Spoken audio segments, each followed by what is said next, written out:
Now before we start this review, why don't we jam out a little to its theme song?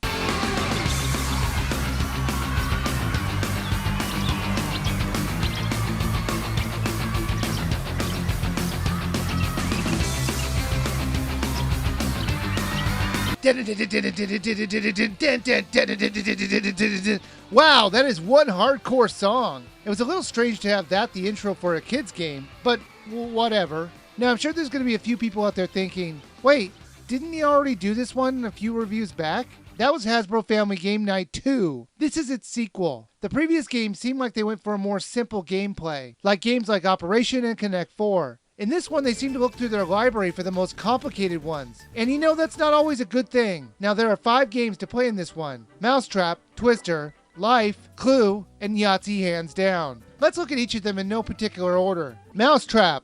You know, I remember buying this board game for the overly elaborate mousetrap that you had to set up. Which never worked the way it was supposed to, by the way. It would always get stuck for me at a certain point. And I really don't think anyone bought the game for the actual game itself. And I think most of the people were like me and just bought it to play with the trap. Basically, the game is played like this. You land on numbered spots and then you play a very simple pipe connection game. When you win that, you add another part to your trap. When it's done, you and the other players will go around in circles until you or all the other players are trapped. It was fun to see the original trap in its working glory in video game form. However, the board game that you had to play it on wasn't really that compelling. It really felt like the creators had this great idea for a trap, but no idea how to put a game around it. You'll enjoy playing this title at least once, for the nostalgia factor alone. After that, The Game of Life. I have said it before that I love The Game of Life. It will always be my favorite board game. Its simple yet engaging gameplay makes it a great game to play with your friends or family. I even love the video game translation that they made about 10 years ago. It was colorful and had a great presentation to it. So I was really excited to play this version of the title. I mean, they couldn't screw up a game as great as The Game of Life, can they? Unfortunately, the answer is yes, because what I ended up playing was the most life-sucking, boring, incredibly frustrating things I've ever played. Okay, maybe I'm overdoing it a little. The game is fun in parts. The problem is the pace of the game has been completely destroyed. It makes playing the game a complete chore and really dull at times. The game is played like this. You move around the board deciding if you want to go to college or if you want to go right into the workforce. Then you get married and your life begins. You'll have your ups and downs in money and even additions to your family. So no 2 games will ever be the same. Now that sounds cool. So you might be asking, what could the problem be? It's your consistent stopping that will have you banging your head against a wall. Now if you know the regular game, it makes you stop a few times. Like when you get a job, get married, or get a house. But that's it. In this one, they have a lot more stops along the way. You know, I didn't count them, but there had to have been like 5 additional stops added to the game, and maybe even more. It was so frustrating to get a great spin and having it all be for naught when you have to stop again. It took a little over an hour to play the game with 2 people, and both of us were bored to tears when we finally hit the end of the game. You know, I really wanted to like this game, but the pacing killed any enjoyment I would have had. Clue. I have always liked Clue. I love a good detective story, and this one has you trying to figure out which guest of the manor killed Mr. Body. You will interview guests and get clues along the way. You'll use a score sheet to check off the clues to prove who or what doesn't apply to the current murder mystery. It can get a bit complex, and the little Wiiviewer did get a bit confused by the gameplay at times, but I did walk him through it and he did seem to get it. The pace of this game was just right, and it was definitely one of my favorite of the games offered in this title. Twister. Twister is played by moving your body parts around another player. You use the spinner to decide which parts move where, and the first person to fall down loses. Now you might be saying, how on earth can you translate that for a video game? Easy, you don't. You make a completely unrelated game and call it Twister. I am serious. They turn Twister into a memory game. At the bottom of the screen they show you what you're supposed to remember, and when the prompt comes up you have to put in what the pattern was. It's that simple. Why call it Twister when it has nothing to do with Twister at all?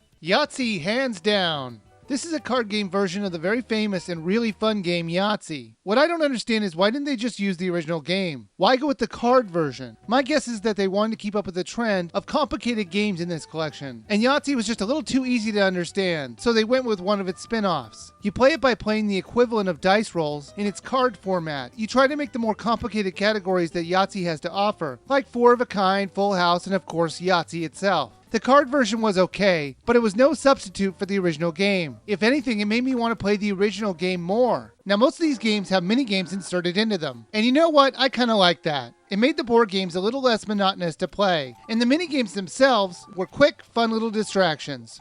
There are remixed versions of these games if you want to play them, and it did change things up a little, so you will get some enjoyment out of playing them. Now, gone this time around is the game show that the second game had, which would take little versions of every one of the games and put it into a game show format. But I can see why it was gone. See, now these games really couldn't be translated into a few second minigame. Family Game Night 3 was a disappointment for me. It had a few games on there that I was really looking forward to playing, but with the exception of Clue and maybe Mousetrap, the games were very underwhelming, to put it nicely. It's pretty sad that when one of my favorite things about this title is the catchy theme song. If you're interested in playing any of these board games, then maybe this game is worth the rent, but I do think you'll be just as disappointed as me. Personally, I do think you should skip it.